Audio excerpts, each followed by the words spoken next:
Otobed, welcome to Marianas Stories. I'm Catherine Perry, and this is again where we chat with ordinary people with extraordinary stories in our community. And our guest today is here to share his perspective with a bird's eye view of the Marianas. Here from Montepulciano, myself and Ian Otobed. Ian. Hello, happy Memorial Day. Happy Memorial Day. Thank you for the invite. Well, thank you for coming all the way up here to Montepulciano. Yeah, it's pretty awesome up here always. The view is just beautiful. Well, you would know because you're somebody who really sees a lot of things that kind of like this that most of us don't get to see. How did you get into videography and drone operation? Well, it actually all started when COVID hit us. Oh, okay. So, we went to a lockdown and all kinds of stuff, right? I was working at home, and then, we didn't want to stay home and locked up, so let's find something to do. For me, been living in this island for about 30 years, and then we just went out and we start off in Bonsai and Bird Island, and then it just went on and on because I never really see the beauty of the island because I drive from home to work and like beach a road. lot of us, yeah. Yeah, so we don't get to go outside and see all of this because we work 8 to 5 and come home, So when COVID started, and I started taking photos, and my son wanted a drone, a mini drone. Oh, so we can credit all of this to your son. Yeah, yes, actually, yes, because he wanted a little drone. I guess he saw it with one of his friends or something. So I went and bought him one. And then one day I said, can I try? Can I take a look? So I did that, I sent the drone up and wow, the perspective of aerial, what you see that you don't see every day.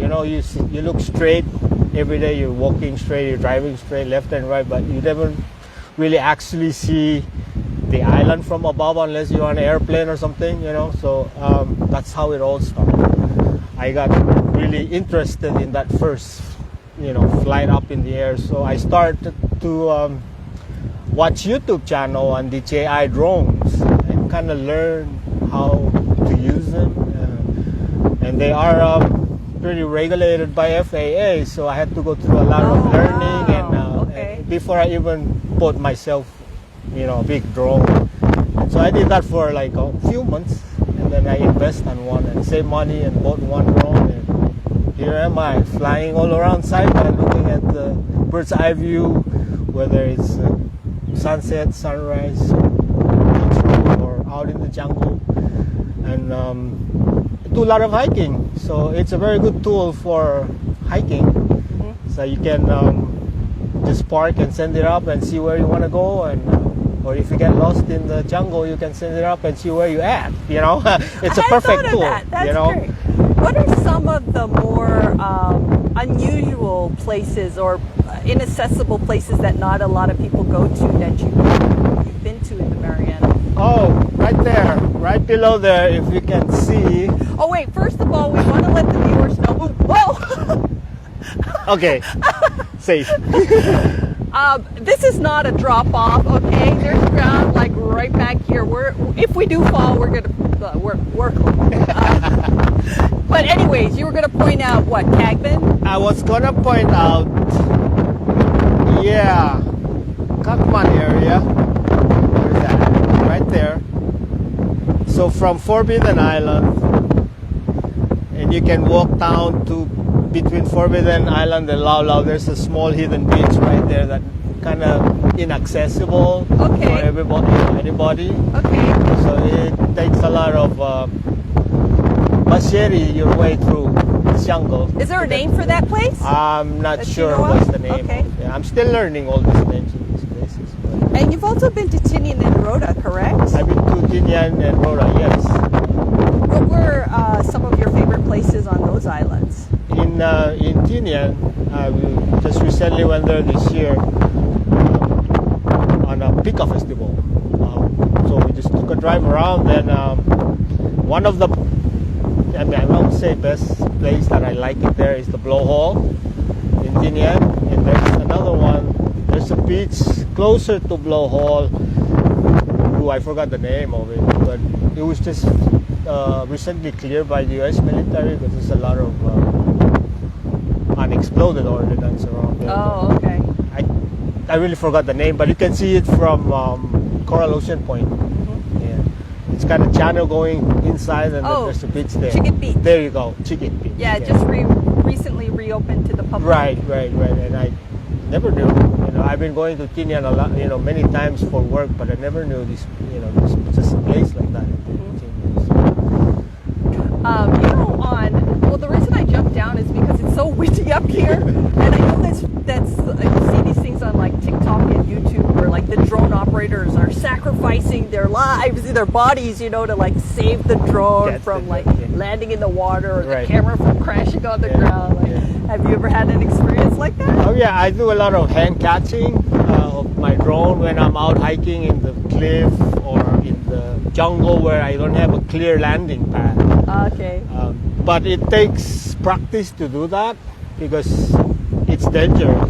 The propellers can cut your fingers, your eyes, or if you try to land the drone, catch it with your hand and the wind blows it to your face, you're in trouble because you're going to get a lot of cuts.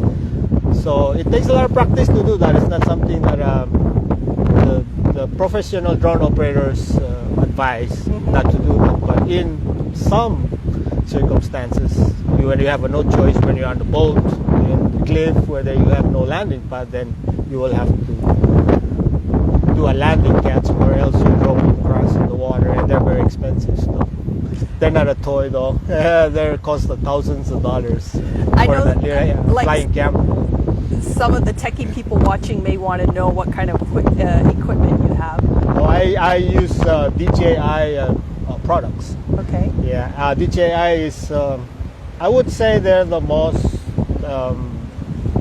advanced drone technology in the world. Okay. They're the leading drone technology in the world. And they have the best product, camera, everything with electronics in there. User friendly, so it's pretty easy. But the drones, are very highly regulated by FAA. So you fly drone. A lot of people that doesn't understand, and I've seen a lot, is just to take the drone and send it up and fly it everywhere. Yeah. That's not how you. That's against FAA rules. Oh, okay. You don't just send it up. There are rules. So you have a 400 feet ceiling is the height you can go higher. Anything above 400, you're in violation of airspace, FAA, up in the air. You don't fly above crowds, you don't fly above hospitals. There's a lot of stuff. And they're very well regulated. I'm just a recreational flyer, so I don't have the license yet, but I am working toward getting the Part 107 license. That's very important. It's good for my own safety as a drone pilot. I always consider myself as a responsible pilot. And so getting a Part 107 license will save me in case there's an accident. Or if I want to do a contract or sell my photos and videos, I have to have the Part 107 license. I can't sell my photos without that license. Because this is Saipan is a U.S. territory, so it's governed and under the FAA rule. If I was in non-U.S. territory, that would be a different story. So all these fabulous images you're taking and the videos you share on your Facebook page, you can't sell those for commercial? I cannot sell them for commercial. Whoa. I have to have a license. Well, some people do, but if you get caught, you're in trouble. You have to pay fines, and the fines are not small; they're big fines. Yeah. So and getting the Part 107 license is pretty challenging.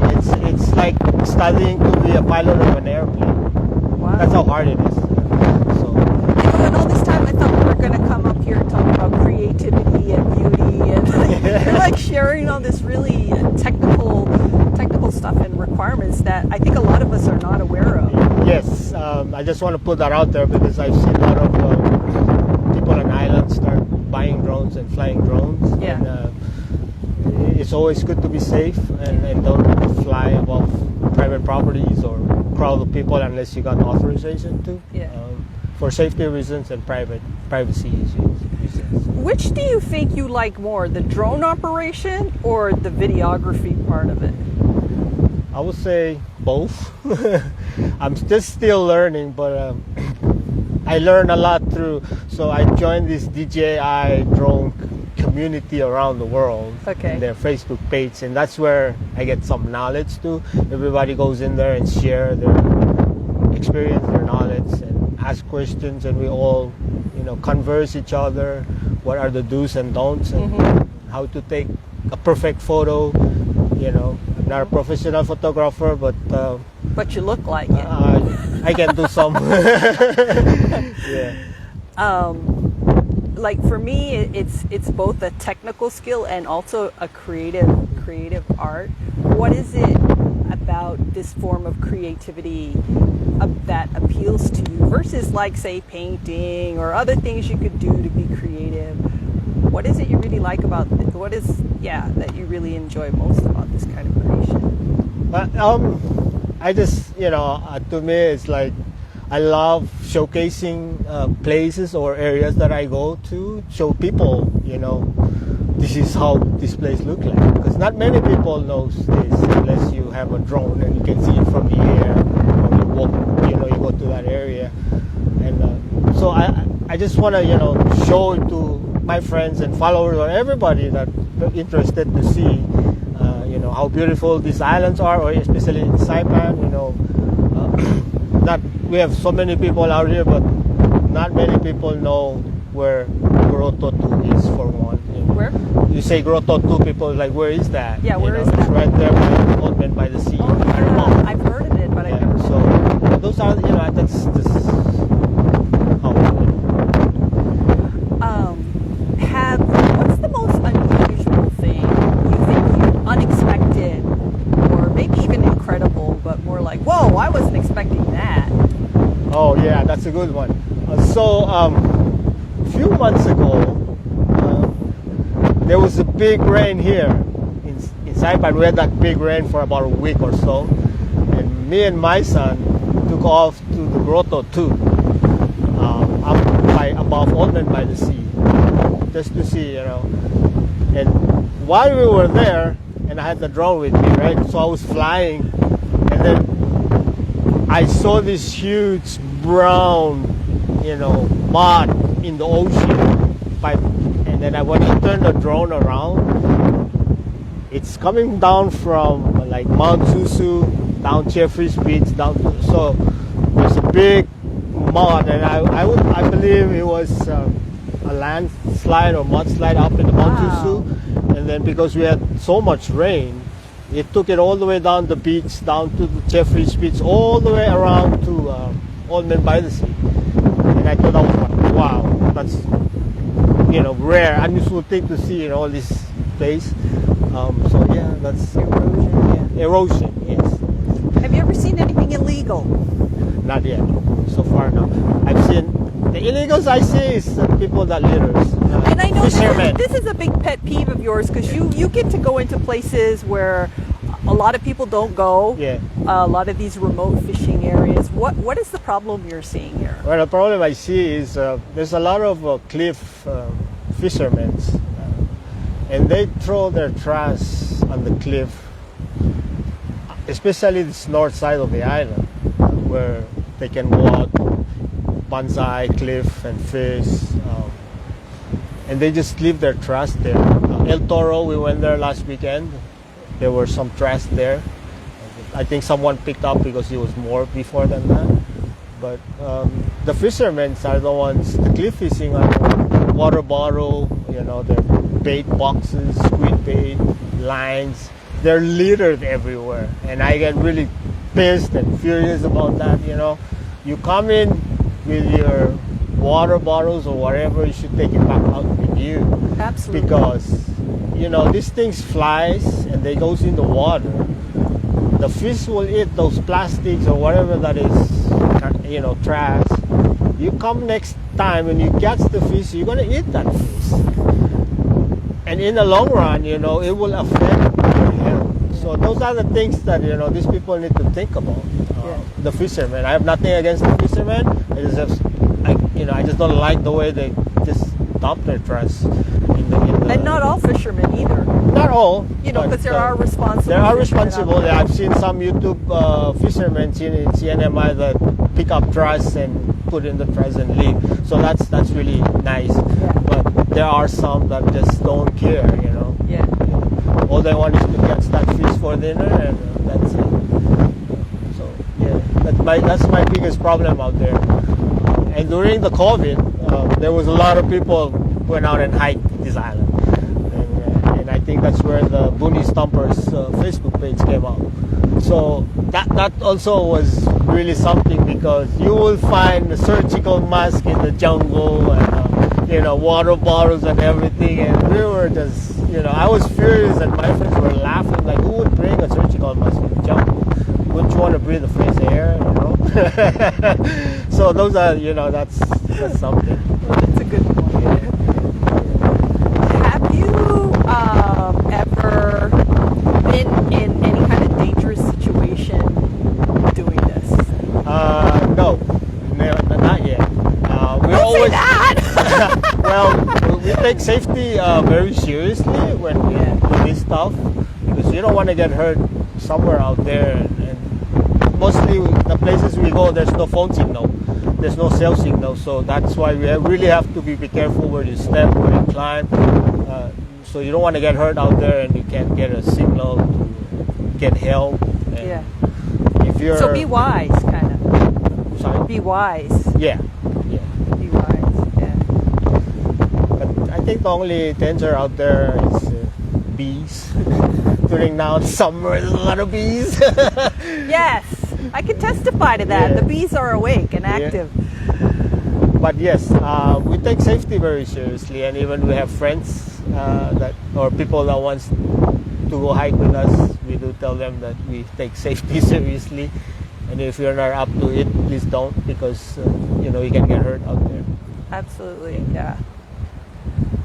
What is the feeling you get when you capture something really beautiful? Which everything you post is really beautiful, in my opinion. But what is the feeling? Is it a sense of spirituality or something, or is it more oh yeah, this is a good shot, I want to get this? I think in spirituality way, yes. And sometimes I'm surprised to my own self. How wow did I take that photo? Is that I'm the one who took that? I always surprise myself every time I take a shot, because I've never expected it to be like that. Yeah. So well, it's really beautiful work that you do. What is it you kind of mentioned that one of the reasons you do this is because you kind of want to show people, especially maybe people not from here, how beautiful the islands are. Do you have a dream? I know you said you're going for the next level of license. Where do you see yourself going with this hobby, skill / talent? No, I think I'm just doing it as a hobby. I don't drink alcohol or go out or do anything, so it's something that I do to occupy my time when I'm free. And it's, to me, when I fly and take photos, or I take photo anywhere, it's kind of, there's a feeling, it's kind of hard to explain, but it's there, that kind of this peace. I have peace and relieve a stress. Kinds of stuff that goes into it. Is there any place you haven't been able to film yet, either here in the islands or someplace else that you kind of would like to be able to do? I really love to go to the Northern Island. I had a feeling you were going to say that. I would Man, that'd be awesome. love to go to Northern Island. I'd love to see the images you get. I've seen people go there and share photos, and I would just love to go there. I will do it, If I get that opportunity, I will jump. I will tell my boss I'm taking 2 weeks off. Yeah, 2 He's weeks. watching us. Yes. Well, Ian, I really want to thank you for sharing today. Any final thoughts before we go? Let's see. I'm pretty much an active hiker, right? During COVID, and it says everyone, should get out there and just explore. You know, you don't have to go to the extreme, but this a walk in the jungle is the best day. You know, it's perfect. Agreed. Yes. Just a little walk, 5 minutes walk into the jungle and back out. You feel refreshed. You know, you have peace of mind and feel refreshed. And, you know, stress free and just go on with your day and your activities. You know, there's a lot of, you know, we see a lot of negativity going around the world and here and there. Well, go to the, you know, just go explore, just walk around in the jungle somewhere and be positive about everything, you know. And pack your trash out. And pack your trash, please, yes. You go in with your trash, you come out with your trash. Don't let Ian have a bad day going because into he the might jungle. catch you. It will be a different story, but yes. I've caught some people and I have warned them. So, yeah. Well, we don't want that to happen. Right? Yeah, but you know, it's our island, so we all should, you know, take the effort to pick up trash or not litter. You know, dispose it properly. Doesn't hurt to throw it in a trash can beside the road rather than throw it in the jungle or side of the street.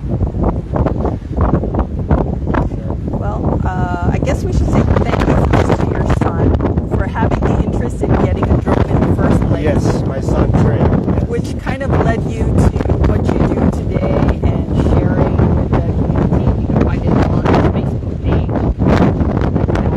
In the description. Thank you so much. Thank you for, I know you take a lot of people on hikes. You took me on a hike recently and it was, thank you for helping us see our islands in a different way, in a really beautiful way. You're very welcome. It's my pleasure to show people, you know, what we have here. And I'm from Palau, and I have a lot of friends, locals, and they never seen this place like this. I said, you know, the Palauan can take the Chamorros out and show them their own island.